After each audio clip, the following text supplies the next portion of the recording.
Hi everyone, welcome back to the Mindset and Muscle podcast. Today I'm here with the lovely Klarissa, and we're going to talk about like leadership, like all things leadership, but mostly about how to be your own leader. Or maybe we'll just go on tangents and it will be a whole different episode, which is why we have titles, which is awesome. But a little bit about Klarissa.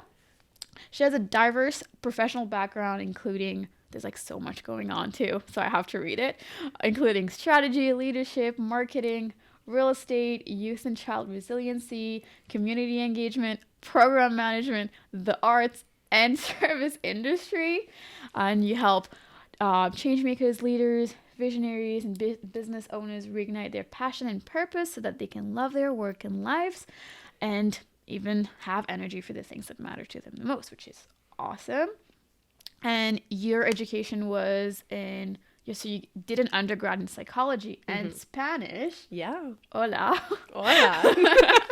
A master's degree in leadership, and you have over 1,000 hours of additional training, which I heard somewhere that to be good at something, you have to have like 1,000 hours or something. Yeah, if you want to be proficient. Yeah. You don't have to, it doesn't mean you're an expert, but if you want to develop a level of proficiency, if you can get 1,000 hours under your belt, you will be better than most people. Well, she's better than most people at all those things. Watch out, world. Which is why you're here. And she's clients around the world and has witnessed what is possible when people step into alignment with their purpose, have strategies for overcoming adversity, and a vision for what they want to create. So, last part is super important because you aspire to grow your impact and serve 1 million people around the world. Yeah. That's crazy. I don't know how I'm going to do it, but we got to start somewhere. Yeah. And I was once told by one of my coaches, if you think you can achieve your goal, you probably need to double it. And I was like, I think I could do 500,000. She's like, okay, so double it. And I was like, okay, 1 million? How am I going to do that? 500,000 seemed like achievable. Yeah. But 1 million? I don't know how. We'll figure it out. Yeah, I heard something similar about if your goal doesn't scare you or something like that, then like it's not big enough. Yeah. Yeah. And I mean, I will add to that, like, I think scary goals are important. And if you're in a space where you're like, I can't even brush my teeth today, peel it back. Yeah. Start where you are, like know where you're at. I can't get out of bed. I can't get out of bed. Yeah. Well, there are different phases in life. I think the new word for them is eras. Yep. Chapters. And I find that as I've navigated a lot of those things, there were days where all I could do was write the next paragraph to my thesis. And I was like, that's all I can do. I'm going to eat 8 Ferrero Rochers and I'm going to write this paragraph and I'm going to get it done. And so meet yourself where you're at, and also don't shortchange yourself. So whatever you're currently facing, there's probably an extreme, a perceived extreme of that goal. So if your biggest hurdle today is brushing your hair and brushing your teeth, maybe your goal is washing your hair, So that could be your version of an extreme goal. Yeah. And right now my extreme goal is supporting 1 million people, because what I really think is possible is that if 1 million people in the world, which really in the scheme of 1 million out of 8 billion is just such a small fragment of human existence, if 1 million people could live a little more into their calling, into their purpose, and could be 2%, 5%, 10% more fulfilled, have a purpose-driven, meaning-filled life, imagine what it could do for the world.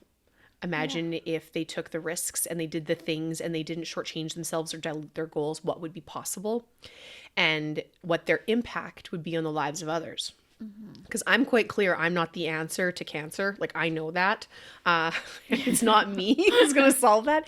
But if someone is holding themselves back and they could be the solve, they could be the idea generator, they could be the one thing that makes any form of possibility or reality happen, then it would be crazy. It would be selfish to not fulfill your purpose and calling. It would be crazy. Okay, you say that and you help people even like with that, like fulfilling their purpose and calling, but how do people find their purpose and calling? How do I find mine? That's such a good question. I would say, okay, there's a couple things. One, there can be an overarching purpose to your life.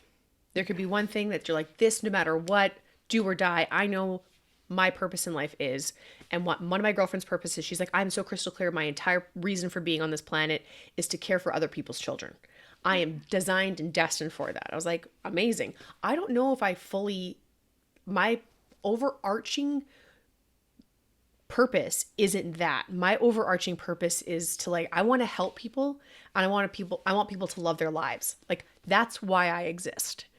I think trees are amazing and I want people to be like, wow, the thing I think is amazing and enjoy it. And I think that life is enjoyable and I want people to enjoy it, but I don't know if people would look at that as like a purpose. But for me, I would say it is. And so you can have an overarching purpose for your life, but if you don't have that articulated yet, if you're like, I'm just wrestling, there's going to be a lot of your life where you wrestle with who you are to figure out what it is you want and what you actually are and what you were made for. And I like when people are like, oh, I have a calling. Well, that means you're answering something. So something has been put on your life. Like I know I'm meant for something. You're like, okay, well, what is that? Like, I don't know. I'm searching for it.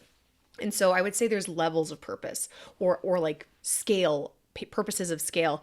And so your purpose for today could be take care of these 5 things. Your purpose for the next 4 years could be finish your degree. Your purpose for the next 5 years could be like, I just need to raise my kids until they're in preschool and I want to just pour into them. And so I think you can have seasons of life where you have different purposes and where your purposes can evolve. I know when I was doing my master's, my sole purpose and goal was to like complete it to the best of my ability to get the most possible information and skill and proclivities, like whatever I could grow, I wanted that to happen. And that was those few short years of my life. And now it's application.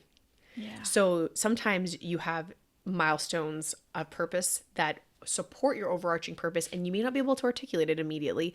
Okay. But I will say there's always clues around you. Okay.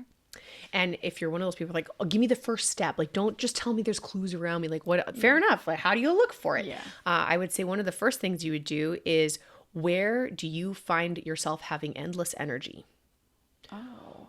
Where do you find yourself going until? And by going until, I mean going until it's done. Going until you hit the next step. Going like there. I mean, for some people, they're like, well, I only want to go until I hit the next level of the game I'm playing. And I'm like, well, maybe that is your purpose. But chances are, if you like solving problems, if you like figuring things out, if you like, there's something about that, there's probably a clue in there to what really lights you on fire. Okay. So I'd say the first thing to do would be like, look, where do I have energy to do things? Or what sparks my curiosity? Because if you're not willing to be curious about something, if you're not willing to play with it, I feel like play is a really big part of humanity. It's actually a big part of living things. And I think if we ignore that, we lose that ability to actually solve stuff. So physicists, they play. It's crazy, but they tried to figure things out. Like, why did an apple fall? Or why does this go? Oh, I'm so curious. Like, what makes it do that? My uncle right now is big into making speakers. The guy has no history of making speakers, but via YouTube University has figured it out and has endless curiosity for it. It is not his profession, but it's one of his things that he's endless energy for, but he's a fixer and a maker. And one of his divine callings and purposes is to support people in the things they need, and he can fix and make things. So find where you're curious and you have energy. And the 3 things that usually overlap in your purpose is passion, like where do you have energy and enthusiasm, proclivities, where you naturally skilled or inclined or willing to learn. Because sometimes the best piano concertists and pianists are not the people who were like the best at first. They weren't gifted as children necessarily. Yeah. They were the ones who were willing to go until. Yeah. And finally, the trifecta of purpose is purpose, like what provides you with meaning, a sense of accomplishment or fulfillment. Happiness is an extremely fleeting feeling. But when humans experience progress and witness progress, that's true. They often feel fulfilled. Yeah. And if you want fuel to keep going, noticing progress, bearing witness to it, being like, wow, that was an incremental step towards something, that thing, this particular goal, you're more likely to endure. Yeah, that's just so much to unpack here. I want to like ask you about the 3 you said, like proclivity, purpose, and what was the passion? And passion. First, okay, I have like so many different things I want to ask you. I guess I'll do that one. No, that one might take a little bit longer. I'm like, oh, I should have had a notebook too. She Hey, you has a want notebook. some? Yeah, because I was like, maybe we didn't get that on camera, but she has a notebook. So like, if I'm talking, she wants to note something down. Yeah. She can just write it. So then like it doesn't leave you I on. sometimes have, well, I'm one of those people that has like ideas that just come and come Yeah, and like come a and few come. things. I was like, oh, I need to. Yeah, I'm mention sorry. that. I kept going. No, that's all good. It's so valuable. But I guess like the one thing when you were talking about like happiness is so fleeting, but then like when you're making progress, it's actually like you feel Yeah. like really great and like you feel happy kind of in that progress. I definitely witnessed that in numerous aspects of my life, like obviously like education and career too, but I'm like very early on in that. I would say like I graduated university like last year, so I'm like very early on. But a big thing for me is my fitness journey, from like losing like 60 pounds, for example. Just like even like in the journey of that, like it was easier to endure, or it was more worth it. I feel like in my mind I was like, okay, I know I can get there while I was making progress, versus one in other areas where like I just started singing, for example. I didn't just start singing, I took one lesson. Oh, congratulations. But that's like one thing that for now I'm like, I don't know, because like I literally one lesson, so there's no progress yet. So in my mind I'm like, okay, like you're not gonna get there. Give yourself a chance to witness progress. Yeah. That I think is like the biggest gift you can give yourself, is like give it a chance to progress. I mean, how many, you'll hear a lot of like personal and professional development people talk about bamboo and how when it's planted, it doesn't, there's no visible evidence of growth. And then one day, many years after, I think it's some atrocious length of time, it just shoots up overnight, like feet and feet and feet and feet. And it is a good reminder that sometimes there's a lot of things happening underneath the surface. And if you look at it, like most things in life can be paralleled. So if you look at that, you're like, oh, I'm literally in the dark. Yeah. I feel buried. The weight of the world is on me. I don't see the light. But I'm going to keep going. Yeah. So I'm like, okay. Sometimes my sister and I talk about like, no, we're going to bamboo this. You're going to be underground. It's going to be dark. It's okay. Like, it's okay that you don't know the how. We'll come back to how's a really interesting, Nietzsche has a really great quote on that. The how will stop you, but it's if you have a reason to keep going, if you can connect to a purpose or a meaning or the goal, or when you're so clear on something that you want.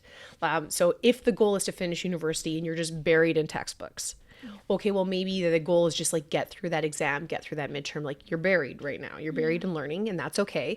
And you don't see how this is going to connect, and you don't see how this is going to get you a job, and you don't see how this is going to, and sometimes you don't see the how. Yeah.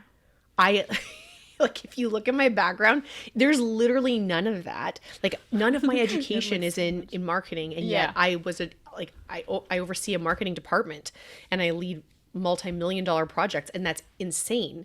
And I would have never predicted that for myself. And the how of me doing that was revealed over time. Okay. So there's a little bit of patience. I think it was Nietzsche that said, I'll find the exact quote, but it was about, you can endure almost any how when you are clear on the why.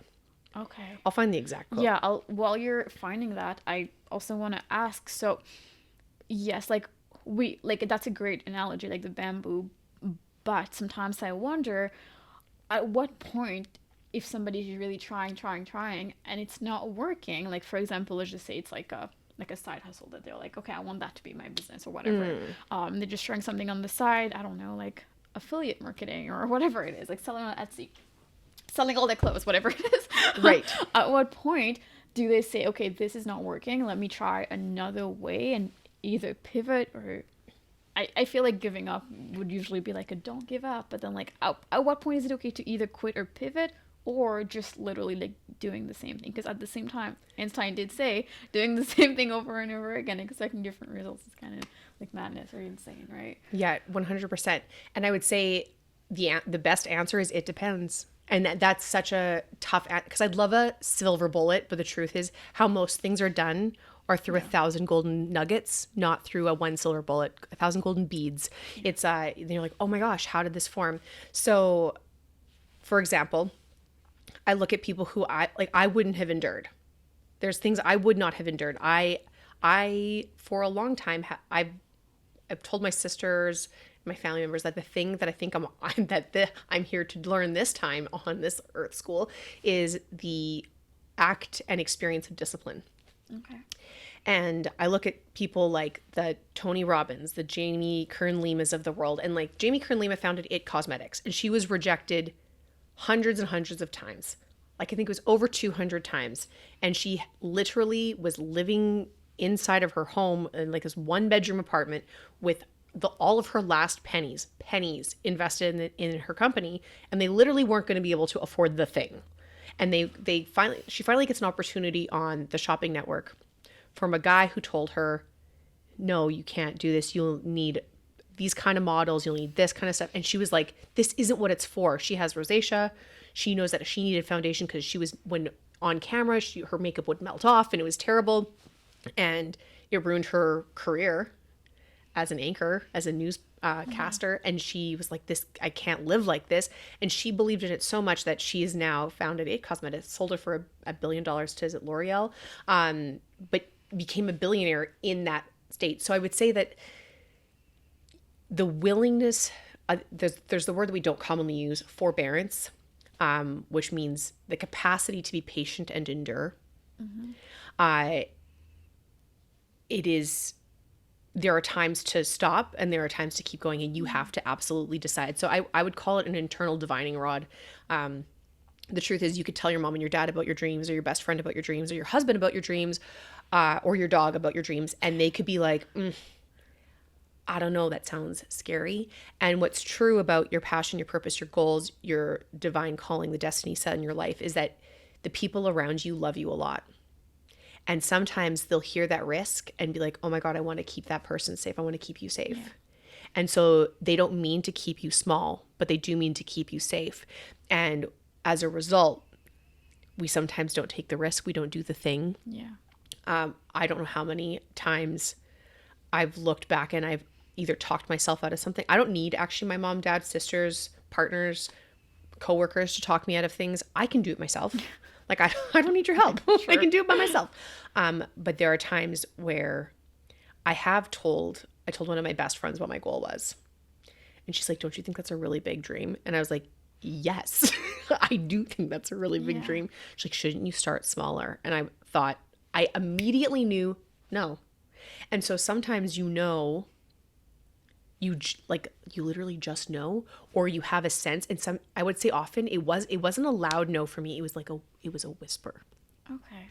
And so there is something to be said about shutting out the noise and giving yourself some time to sit on something, like separating yourself from the world. You can be in this world and not of it.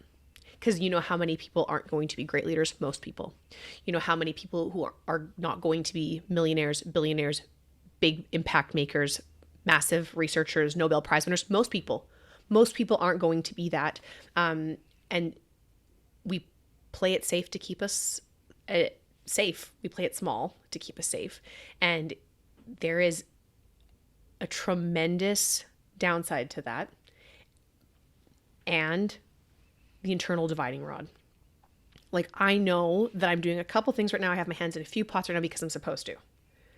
And when there was time to let things go, I was like, that is no longer, I miss it. I love it. I want to do it, but not right now.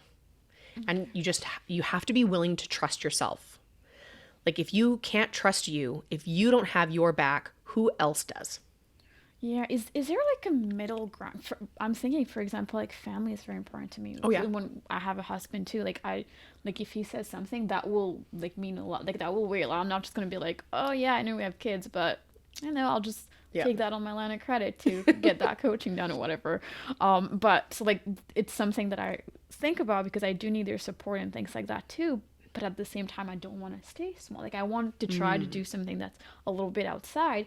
So is there kind of a way to make both work? For example, if they're like, oh, well, you already have debt or something. Like, it's better if you just, like, instead of trying, again, to do your passion project, if you try to just, like, get a part-time job or something on top and just, like, get that cleared, that would just be better. But then, like, that person might be thinking, yeah, but if I just wait 6 months or a year in this one, I could make so much more money. Right. So then kind of, like, do they do both? I would say the first thing you could do is ask for support, not permission. Okay. So there's a difference in saying, this is really important to me and I'm asking for your support, versus this is really important to me. Can I do this? Okay. So asking for support versus permission. Now, being said, I think I tend to lean a little bit traditional in my relationship values, and I tend to really put weight on certain things like family, like spouses, too, things like yeah. that. So I 100% hear where you're coming from. And so this is like one of those subjects that I feel like I can get caught in the trap of, well, if you say so. So I also know that, are you married right now? Oh, no, I'm not. No. Are you dating anyone? Yes. Okay. Yeah. So chances are when you're dating someone, what can be revealed is the values, and there's two things you want people to see. You want to have the person love you completely as you are right now, and to also see your immense potential, because there is untapped, untouched, unknown, latent potential in you. You don't even know. You could be the fastest runner ever. And you just don't know yet. Probably not me. Like in that situation, probably. But you don't know. How do you Yeah, how do you true. know? And so if there is something that is a whisper that you hear, if there is something that you are just like, there's something and it just won't go away, I would offer that you consider it, and you can do it in the lateness of the evening. You're gonna have to balance some things, Yeah. and sometimes your day job is your quote unquote bank loan. Your part-time job is your bank loan for your real dream, and that's allowed. Okay. So there's Elizabeth Gilbert wrote a book called Big Magic, and she talks about, she's written several New York Times bestsellers, including Eat, Pray, Love, and a couple of others. And even after she wrote Eat, Pray, Love, she had still had a full-time job. Okay. And for her, she knew that she would not have access to creativity, to do the thing she loves most, to be able to write the book, to say the words, to do the thing, if she didn't have financial security. For her, that was like yeah. And so in a lot of my work, there were times I was working 2, 3, sometimes a 4th contract job, because I knew that I wanted to do many things, wanted to grow, also wanted financial security, but still would dabble in my stuff and wanted to fund it. Okay, so you did multiple jobs and contracts plus never giving up. So you're like, okay, like fine. Like It did mean I gave up other things though, right? Yes. Like I gave up socialization for a while. I was like, but I also knew it was time bound. I said, okay, here's my runway. I'm giving myself 1 year of this. Yeah. It's kind of like when you do school, you're not going to, I mean, some people are students forever, but most people do a degree, do a certificate, get their red seal, and then they're done and they move on. Yeah. And it's very time bound. So you can do that with other areas of your life. Like, I'm going to give this everything for 1 year, 2 year, 3 years. And I would say often what you think you can achieve in 1 year is nothing in comparison to what you can achieve in 5 years or 10 years. Like, we can achieve so much in 10 years. You don't even know what's possible. I look back on the last few decades of my life and I'm like, I didn't even know I could do that much in such a short period of time.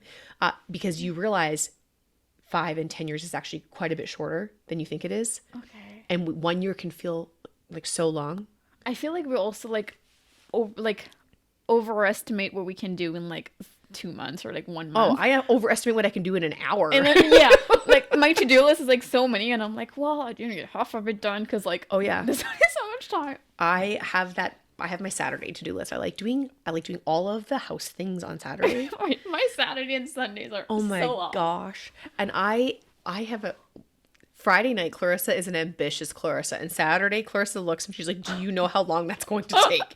And so you knock off as much as you can off the list. But I will say what's good about that in some respects is things will take as long as you give them.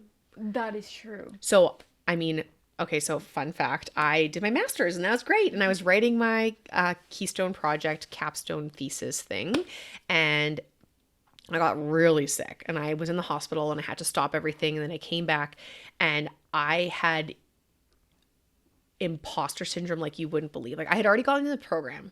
I was already sitting at a 4.0. Like, I had evidence upon evidence that I was capable and I could finish this. Mm-hmm. And where Alex Hormozy will say, if you feel like an imposter, get more evidence. I had plenty. I was just like, Yeah. that can't be real. It's a lie. So be mindful of what you hear people who you love say, what they say, because you got to ask yourself, is that true for me? Does that land? Is that who I am? And that's not who I am. I can have a list of all the things I'm capable of and still be like, that can't be right. So anyways, I have this list of all the things I can do and achieve, and look at my grades and oh my God, and all the papers, and I have this evidence that I can write, and I go to do my research portion and I feel like an idiot because I had been off for almost, I don't know how long. I was almost a year and a bit because I was super sick and I almost died, and go back to do it. And I'm like, how on earth am I going to do this? And my strategy for getting it done was to not do it. It was really stupid. I avoided it. I said, oh my God, there's just no way I can do this. I'm going to lose all of the time I've put into this. I'm never going to finish this degree. It's, oh my gosh, how is this possible? And then one day, my advisor was like, just write something. He's like, you're just not writing, just write something.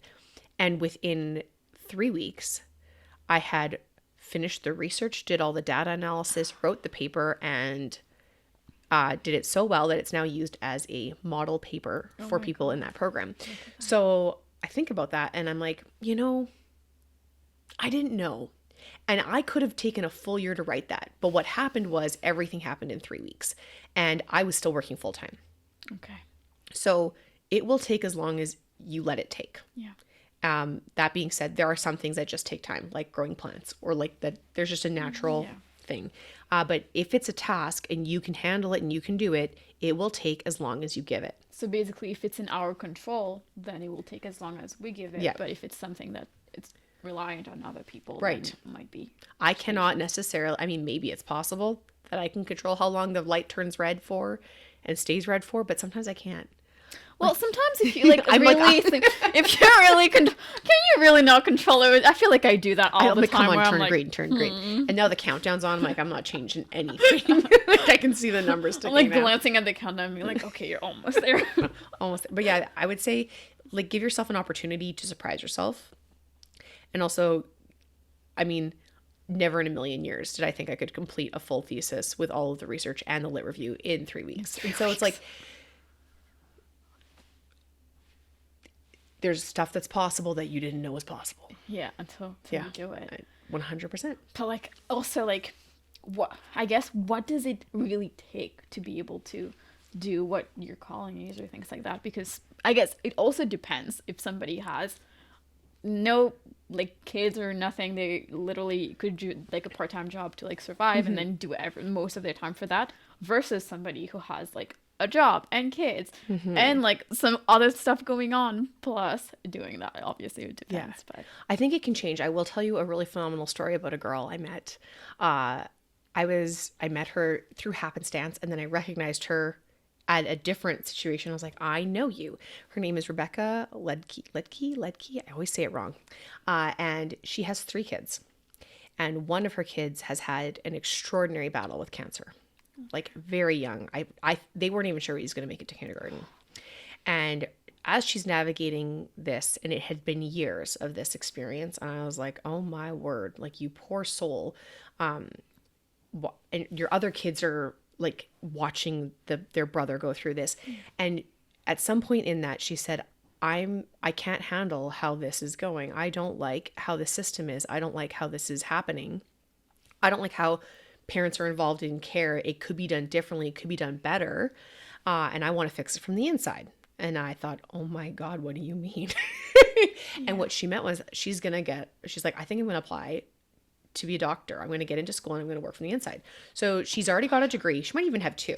And she's like, I'm going to study. I'm going to get into it. And then I actually interviewed her on my podcast right before she took her exam. And she's like, I don't know if I'm going to get in. Now, I would say, I don't even know how long it's been since I did that. A year, 2 years. She's now in med school. She has 3 kids. She's still making time. She's in med school in Calgary. Her family is here in Edmonton. and she's also working. Well, right now she's not working because you physically can't work while you're in med school for the most part. Oh, okay. Yeah. And they figured out the finances. And sometimes you have to trust the process. There is no logical way that she should be able to do this. Yeah. It is not logical. That's where I say, like, sometimes you have to you have to be logical and you have to think linearly, but then you have to be willing to be surprised by what's available. And most things have a solution. You just have to be, are you resourceful enough? Like, you have to be resourceful. If you're prepared to ask yourself, what is possible? What could make this work? How could I be willing to see this differently? You will have access to a solutions-oriented mindset. Now, what you will probably already know is that when you're leading yourself, if you're in a situation and you are grumbly pumbly, you're a pouty little panda bear and things aren't going good. So cute. Right? Like, but they're like adorable, but you're not doing anything, or you're just like, you're having a tantrum and it's not going well. The part of your brain that's activated is not the creative, solutions-oriented, possibility-seeing part of your brain. It's just, you're not wired for that. Anger is not in the same place as creativity, which is also really interesting. We'll talk about this in a second, is timing of when to do tasks. But when you're in that state, you physically have to change your state. And it's not pretending to be happy. I don't want anyone to pretend like I'm fine. No, but you can change your state. And so your state is chemical signatures in your body that are perceived by your brain, and you can shift your perception, and you can also shift the chemicals in your brain. It is a scientific fact that the hormones of stress can downregulate genes. That is a quote from one of my favorites, Dr. Joe Dispenza. And he says, if you know that the hormones of stress can downregulate genes and stress can be induced by thinking, that means our thoughts can make us sick. Yeah. Okay, great. So your thoughts can also make you angry, and your thoughts can also make you all the other things, all these other emotions that you can feel. But what if you thought thoughts and were able to change your thinking such that new chemicals were released, and you actually had the release of dopamine or serotonin or GABA or oxytocin, and you actually put yourself in a creative, solutions-oriented state and actually upregulated your genes? See, I have no doubt that like changing our thoughts and stuff can like make us happier. Like, for example, if I there's a few songs that I have, like when I listen to those, like I can't help but like feel happy. Perfect. However, when I'm a pouty panda, I don't want to. No, oh yeah. Who wants to? Like, I don't want to listen to this song. No. So I'm like, no, I'm gonna go play Taylor Swift again. Like the sad ones. Well, I mean, feel the feelings. And I don't want people to disregard their feelings. I'm like, but feel the feelings. Give yourself. I do this sometimes. I'm like, I'm allowed to feel crappy, sad, shitty for 1 day, 1 hour, 15 minutes. Okay. And I'm like, just lean in. Yeah. Lean in and feel it fully. But I will say, the more you practice leaning in, your feelings what fires together wires together. And the more you practice a feeling, it becomes a mood, and a mood becomes a temperament becomes a personality trait. And so the longer you ruminate on something, whatever it is, good or bad, it is more likely to become a part of your identity. Yeah. And when you start to say, I am this way, I am angry, I am bitter, the world is like this, and it becomes your understanding of the world, you no longer have that same agility, flexibility as you would if you said, oh, I felt this way. And not wiring it together. So the time-bound experiences, like if you can shorten that refractory period from onset of feeling to when that feeling can be complete, it's powerful. You mentioned music. Music is actually one of the singularly best attitude shifters. Yeah. There's actually 5 things that you can do to increase your, I'll use the word happiness, but change your state. Yeah. The first one is like you can use music. One of the other ones you can do is outside in nature for 20 minutes. Okay. It literally changes even chemically. In Canadian winter? In Canadian winter. So I tested this theory because I'm grumpy in the winter. I'm like, why do I live where the air hurts my face? And I was just like, I'm an adult. I could literally move, and yet I'm choosing to stay here. Like I'm whining about this. I have a passport and a visa, like go, Yeah. So and like I moved here, so I shouldn't complain about right? it. So I decided, I was like, well, what if I just found reasons to enjoy it? So I actually did 75 hard. You did? I did in the winter. I don't know what I was thinking, but I did it. And I, minus 40 or not, I was bundled up outside. And by the end of it, all of a sudden winter didn't bother me. And I was like, oh my gosh. Anyways, yeah, 20 minutes outside. Yeah. The experience of gratitude. And what's interesting is there's research that, okay, fine, you can feel gratitude, you can change your mind, but actually what's even more powerful from the experience, and Andrew Huberman talks about this, is if you give gratitude to someone or you receive gratitude from someone, it's receiving gratitude or watching gratitude happen. Okay. So if you want to, if I'm like, wow, like you did such a great job with setting everything up and making sure things are so coordinated. Thank you so much. Okay. You will get more out of that than me being like, I'm grateful for. Now, I still encourage that because your perspective and what you focus on takes up more of your, I'll call it your mental field of view. If I constantly focus on the problems, the hazards, the messes, the fires, I'm going to be more primed. It'll be more salient from a neurological perspective to see things that are problems, obstacles, fires, all the trouble that's around me. But if I look, I'm like, wow, you know what's really great? I'll go back to it. Trees. Love trees. Big fan of trees. Oh my gosh. Like, you know what? Maybe the dog's a bit of a jerk, but he's really stinking cute. And he's just so himself. He's not trying to be another dog. Yeah. He's not like, I should be more kind and collaborative. He's like, no, I'm stubborn. And I'm like, you know what? You're just being you. And that's kind of great. So gratitude is another one. Yeah. We've covered music. We've covered So before we move on for gratitude, for example, if like I'm saying, oh, like I'm so grateful that you came all the way and you did this podcast and things like that. So would that help you better or would that help me better? Help me better. It'll help you too, but the impact will be greater for me. So then, like, if you need that help, like, how are you going to seek those from people? So this is where I would say this is where you pay it forward. Okay. So if you like, I promise. When you see people light up from receiving your gratitude, you have mirror neurons in your brain. And one of the first things we do as humans is we're wired for connection. We're wired for community. And if you can see the impact on someone and it's positive and they're starting to smile at you, like, your mirror neuron starts doing the same thing. Yeah. I challenge you to video yourself watching people talking on like Instagram or whatever, or show, because your face will start to mimic it. Oh. Watch around babies when they're making faces. Watch the moms, they'll like they don't even know they're doing it. Their faces will try to mimic their babies, or their babies will try to mimic their mother's faces. And we're designed for it because it allows us to be connected and it allows us to be more empathetic. So when you thank someone and you notice their gratitude, you're like, oh my God, okay, well then there's that. It just kind of co-regulates both of you. That makes sense. Yeah. So I encourage you to go out and your listeners to go out and go thank someone. Go thank someone for existing. Go thank someone for something they've done. I try to think of people like 1 or 2 or 3 a day that I'm like, who can I really acknowledge today? Yeah. Who can I speak life over? Who can I pour love into? And it's not to like give me a green check mark, but I'm like, if I know, like, you never know who comes to mind, and it might be the moment they need it.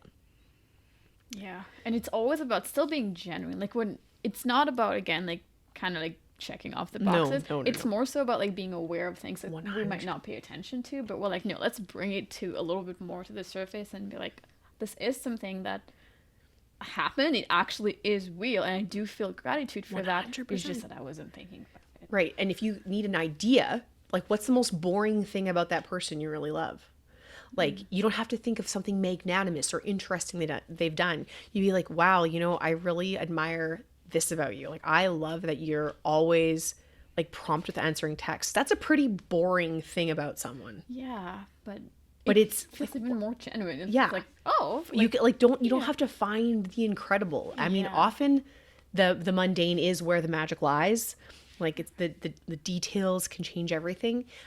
You'll notice it when you go and everything is thought of it like like if you go into high-end stores, luxury experiences, luxury spas, you'll notice there's a different level of care and concern. How the pens are, what the napkins look like, how the towels are folded. It's a different experience. Yeah. And so the details, they're small, but they're noticed. So what if we notice the details of other people that we appreciate? Yeah. Okay. Yeah. Okay, that's interesting. And then so we had music, we had gratitude, and we had nature, and then the 2 more. Physical activity. You want to double down. I think I'm blanking on the 5th one. It'll come to me though. But 20 minutes of physical activity. It does a couple things. One, it moves your lymphatic system around. That's important. Ambulation, the act of walking, is wild. Also, if you're walking through nature, the way your eyes scan the environment can actually lower your cortisol. Oh. And that's pretty incredible. And I mean, cortisol, how often do we think of it as a bad hormone? Like, oh my God, my cortisol is so high, or my cortisol's off. Yeah, okay, it's absolutely a keystone hormone. Absolutely. And you need it to spike in order for you to wake up. You still need it. Yeah. Like it's actually, when you have a combination, the first 9 hours after you wake up, the highest amount of hormones that are in your body are epinephrine, cortisol, and dopamine. And when those three things are at play, phase 1 of your day, let's call it, you're better at logical tasks, implementation, mathematics, like plug and play. You can just churn and burn. And so that's really good in the first 9 hours. So cortisol is actually good. Yeah. It's good for getting things done. Also testosterone. Yeah. Testosterone makes effort enjoyable. And so having those things and understanding your physiology and your neurochemistry will absolutely alter how you structure your life. So the first 9 hours of my day, I'm like, okay, all of those awful administrative tasks that I just need to plug and play and churn and burn, the emails that need to be responded to, my creative endeavors do not start at the beginning of my day. Okay. So at about hour 10 of your day is when serotonin starts to pick up even more. And there's a couple other molecules that play around, but hours 10 to 17 are the best hours where you'll find you're more generative, more creative. It's where you'll notice a lot of like artists or writers or comedians, they'll be writing late at night. I find that when I need to write, whether it's marketing campaigns or website copy, or I'm writing my next keynote, I'm at night doing it, but because your ideas flow differently. So you said like 10 to 17 and then the first 9. So you said the first 9 hours after we wake up. So it's not like 1 a.m. to like... No. Yeah. It's the first 9 hours of after a long period of rest. Okay. So some people wake up at 10 a.m. So if you're waking up at 10 a.m., that's your first hour. It's 10 to 11. For me, I'm a 5 a.m. gal. So 5:30 a.m. And also what's good with that epinephrine, dopamine, and cortisol combo is it's excellent for sets and reps and working out. Okay. So then you wake up at 5. So 5 plus like 9 hours, like 2 to 3 o'clock. So then you would get like your workout in during that time. Oh, yes. And like what other tasks do you do? And then leaving basically the creative tasks for. Yeah, this is where, I mean, how we work today most often is what a lot of people work 8:30 to 5. Yeah. We are a result of the Industrial Revolution, and this is not necessarily conducive to the best possible results. You want your little green icon on in Teams to make it like you're active and working and present. How many emails, how fast can you respond?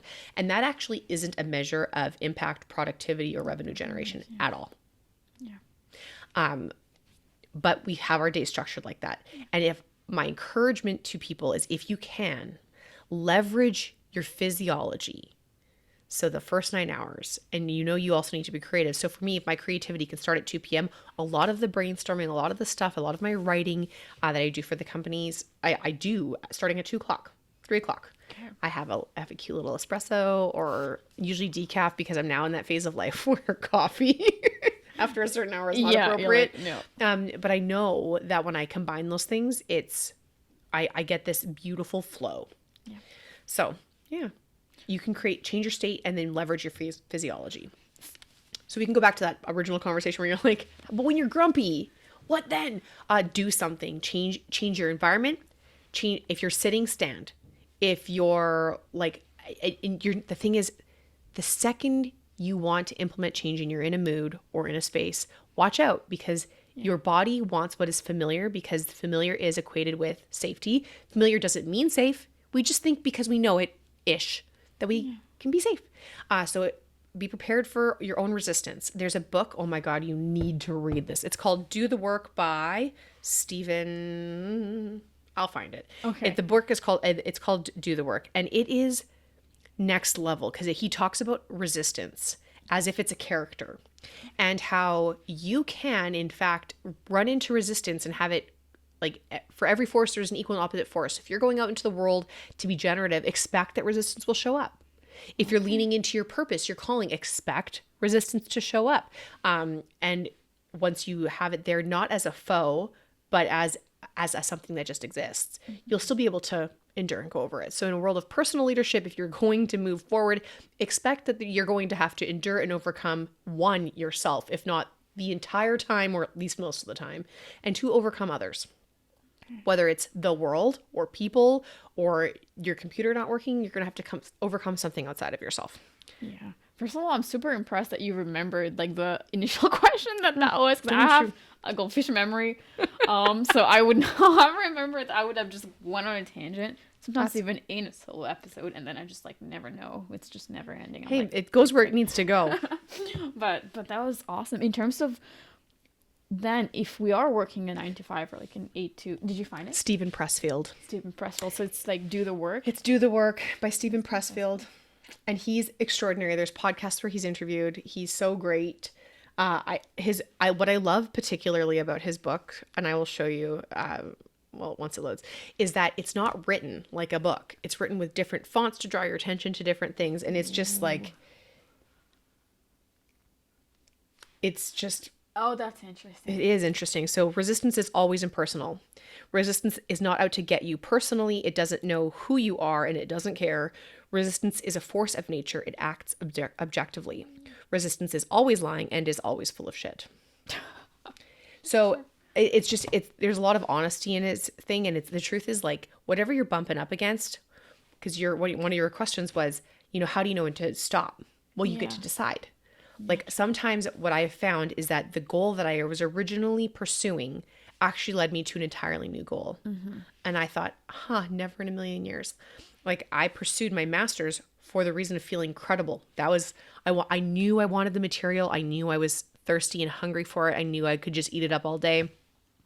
But what I didn't realize is what I wanted to teach others was how to lead themselves so they can lead others. Because if you can't lead yourself, good luck leading others. It's a formidable task. And I didn't know. And now I get to. But it wouldn't have been on my radar. We actually talked about this recently, about sometimes your calling sends you kicking and screaming. I would love to say my purpose lights me up and I was so excited and I was like, oh my gosh, I can't wait to be an entrepreneur. No, it was a goddamn nightmare. Mm-hmm. I would have told you business was stupid and I would never do it, and all of these things, because I had a story underneath the surface where I thought people who were sole proprietors or entrepreneurs, at the time I would have called them business people because that's how I knew them. They owned their own businesses, were not to be trusted. Okay. And so why would I want to be one of those people? Yeah. And it was a lie that I picked up from one or two people that made an impact on me. And what I didn't realize is, this is what most people will do, is like our environment will see a threat or a danger, and our amygdala and hippocampus goes, oh my God, be warned, be careful. This we need to pay attention to, and it will prioritize that memory and for your safety and survival over all of the others. Because when I looked around, I actually realized I was related to mostly entrepreneurs who were loving, who were generous, who made an impact in their community, who were volunteers, who had vision, who recreated themselves multiple times. And I was blind to it because what I saw was what was going to keep me in danger. If I pursued that. This was dangerous. This was not safe. And you're wired to survive, but you were designed to thrive. But you got to know that your brain is going to keep you alive. That's the goal. Yeah. Your reptilian dino brain is going to have you fight, flight, or flee. You want to fight or freeze. You know what I mean? There's a lot of floods. Flight, or freeze. There we go. Yeah. And that is very much in the recesses of your brain. It's a very old part of your brain, and it's great. We need it. Yeah. But humans have a prefrontal cortex, and we've got compassion and empathy and sense of community, and we have visions for how we can create and we the can world do more than just survive. And unfortunately, that primal brain can take over and hijack you. And if you're not attuned, the other thing that is super valuable for personal leadership is understanding at least a little bit about your nervous system. When you are in fight, flight, or freeze, that is in your parasympathetic nervous system your sympathetic nervous system, and also your dorsal. Your dorsal will have you play dead. And in the other areas of life, you'll be active. So when you've engaged that limbic system that has you in a positive emotion, and you're not in survival mode, you will actually have access to connection. When that dorsal part of your vagus nerve is activated, you don't have access to oxytocin in the same way. So you can't bond with people. People are a threat. Yeah. So you need to get into that other state of your, again, harnessing your biochemistry and your nervous system. And there's so many ways of doing it. You've got tapping, you've got meditation, you've got music, you've got going for walks in nature, you've got all these resources, and you might do it kicking and screaming. Yeah. And you did mention if you want to lead others, we have to learn to be like lead ourselves. And I actually wanted to ask like how, like you talk a little bit about it, I feel like, but if somebody was just like, okay, give me kind of like a Cole's notes on how to do it. Yeah, just kind of like a breakdown of like what do I have to do to lead myself. And then before I forget, I'll say that question, but that might be the last question after that too. Because like we've been talking forever. But I also wanted to know if someone didn't, because it's always about like, it's really about hustle culture now. Mm-hmm. So if somebody didn't want to be spending like maybe like all day kind of like working on like something, and they wanted some time to just at the same time, I don't know, just relax and enjoy and something like that, is that just maybe a period of their life that they will get to? Kind of like those two things I wanted to. Okay, so we'll start with that one. Hustle culture versus relax. I feel like, again, this is where time is an emotion. You know, when you're having fun, time flies. Yeah. When you're doing something you love, time flies. And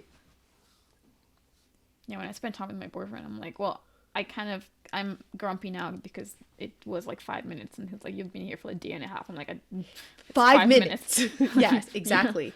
And so time is often experienced. We don't realize time is an emotion. Yeah. If you hit a point where it's dragging, like when I have to do budgets and I'm in Excel and I know they're necessary, and once I do them, like the thing on the other side of doing them is good. Yeah. And that is the only thing that has me have any level of forbearance with it. Yeah.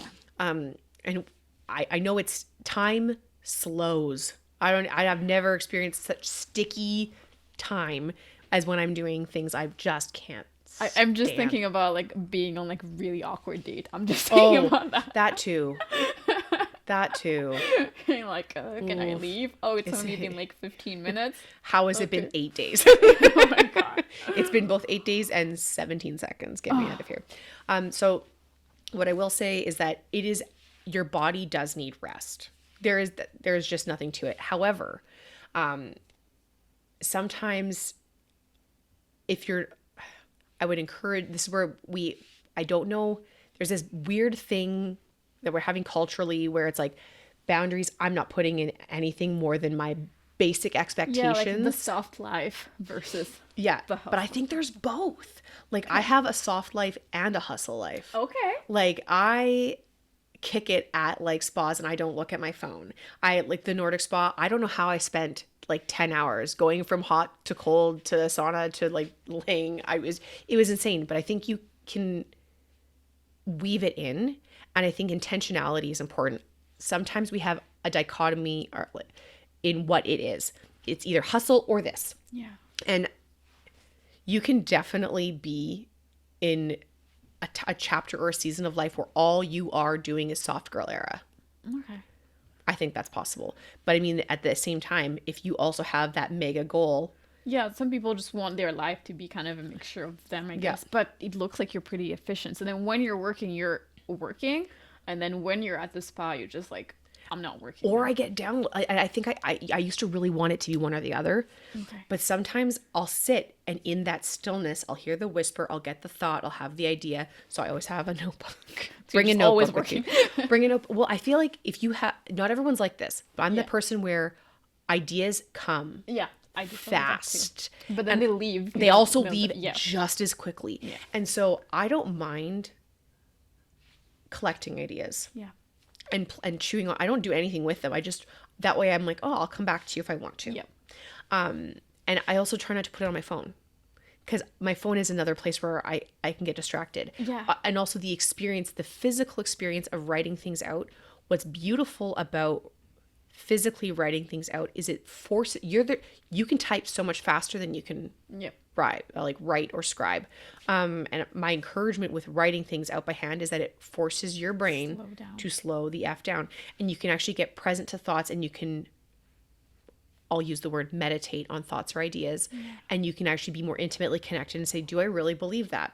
How many people are keyboard warriors and just run their mouths online? Yeah. I'm like, did you think about what you were saying? No. Because if you took 5 seconds, you would find 5 reasons that's a fallacy in your argument. Like, it doesn't make sense. Here's how you skewer yourself in exactly what you said. But we want to react quickly all the time, right? Probably a lot less like debates and things like that when people will send you letters. 100%. Right now. Well, and they'd also be thoughtful because you'd look Yep. and you'd read it and you'd be like, wow, Yeah. hold on. But even just taking like notes on the phone, because I take it on my notes app, but I did notice that then suddenly I'm on Instagram scrolling. Yeah. And then I say I don't have time, but like really. How did I lose my screen time on my phone? I'm like, don't look at that Yeah, number. I'm like, I took the app that told me how much it was. You know, I want that gone. I tried this app Opal. It's like it blocks all your apps, and I was like, what I noticed also is that I do a ton of work on my phone, and I was like, this is not effective. I have to keep unblocking myself. True. But when it comes to ideas or generativeness, and I don't want to be distracted, the benefits of a notebook. Yeah. Or they also have like digital notebooks that feel like paper now. Yeah. I really love the texture of paper. There's something that it just does something for me at a sensation and perception level. So I encourage it to slow. So the hustle era versus the soft girl era or what have you, I feel like you can integrate both if you want both. And if you need 5 days off of Instagram, or if you need like a day where you are undistracted, go for it. Yeah. But I encourage you that if you have to escape from your life, to maybe ask yourself, why? Yeah. What is underneath this? So there's been times where I knew I had to endure for the sake of enduring because I needed willpower and strength. I signed up for a half marathon, which for me is an atrocious distance. I have friends who are ultra marathoners. I'm like, you're running 100K for what reason? Because if I know I can do this, I can do other things. And there is something to be said about developing the skill of continuing when it hurts. Yeah. And just because it hurts doesn't make it bad. Like people will talk about labor. It is painful. People still have babies. Yeah. People who have one baby have another. Yep. And so I'm like, okay, well, the pains of labor, whether you're birthing an idea, whether you're birthing a business, whether you're birthing whatever you're up to, whatever you're creating, whether it's your degree or your career or your life purpose, sometimes it's like there's some agony in the struggle, but what's on the other side is a release. There's freedom, there's meaning. And the thing is, when you complete what is hard, if you don't give up, the person you learn to identify as is someone who can go the distance, get the thing done, and you have a sense of reward, and a knowingness that you're competent. And so you learn about yourself. And the other question you asked was how to personally lead yourself. So here's my final recommendations.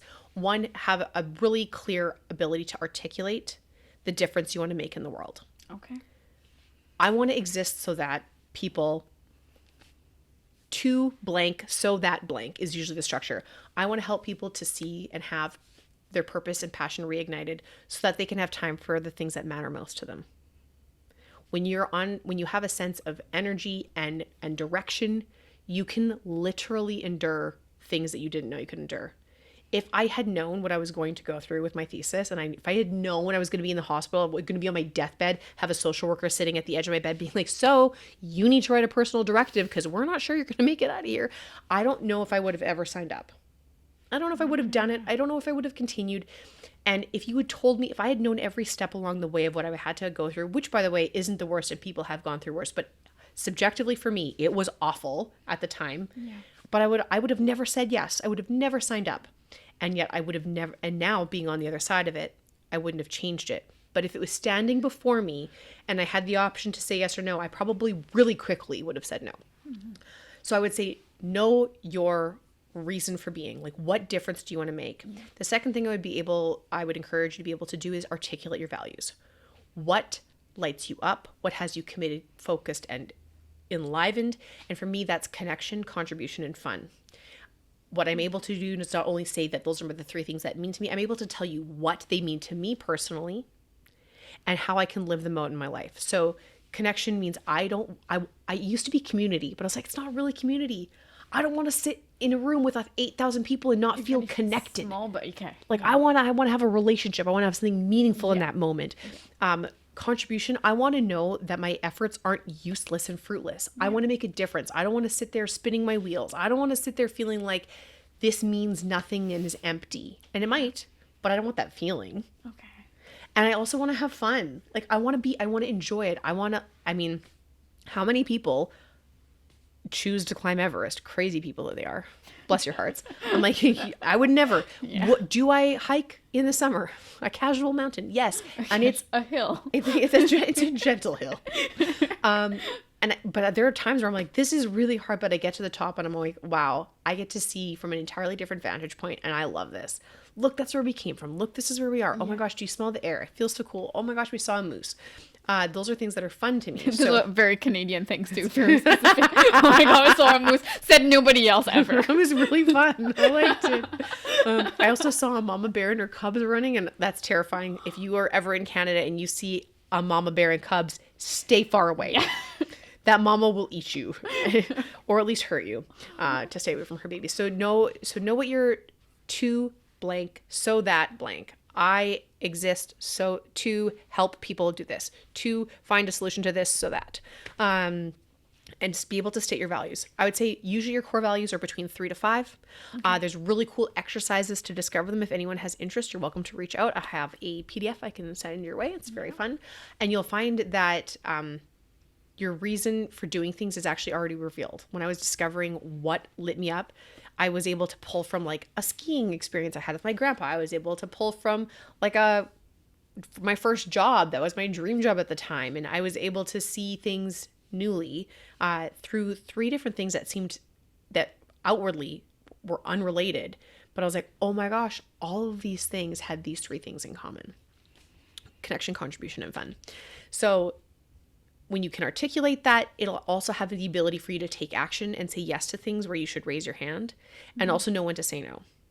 And the other thing I would do with personal leadership is like 3, 2, 1, go. The more you delay action, you're going to say 5 years from now, well, why didn't I just do that 5 years ago? Yeah. I should have just done that 5 years ago. And there's a lot of worldly things that would say shoulds are shame. And I don't agree with that fully. I can see, oh, you should do this. Like if your mom or dad says it, you can feel like shame.